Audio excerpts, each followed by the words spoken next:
In this video, I'm going to show you how to make your UiPath selectors case insensitive using the new feature introduced by UiPath in 2020. So you should be able to use this if you have UiPath version 2020.2 onwards. So I'll show it to you an example of Amazon.com website. So I've got the Amazon.com website loaded. Now let's go ahead and open UI Explorer.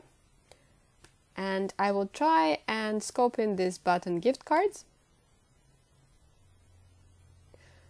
You can see here that it will now load, and one of the properties is aaname, so it's gift cards here, right? At the moment you can see that G and C, they're uppercase characters, and in fact if you were to change them to lowercase,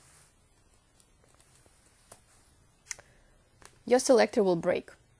Now, good news is that with this new feature you can actually ignore the case of your aaname property or any other property in your selector by just adding a handy little flag towards the end of your selector. So just before the closing tag, if you had stuff like case sensitive, colon, aaname equal to false, that should now work and highlight the gift cards button for you. Awesome. And let's check if it highlights the right. Yep, and it highlights the gift cards for us.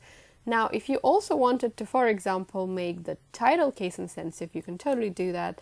And you can also use the wildcards.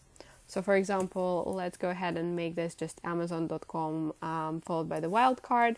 And if, for example, I pass this in lowercase and I wanted to make the title case insensitive. So first I'm going to show you that, if we didn't have that case sensitive flag set, that it will fail.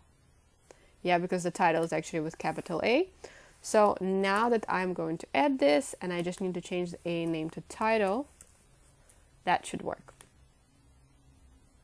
Awesome. And you can see that if we were to check the highlight again, it's again highlighting our gift cards as expected.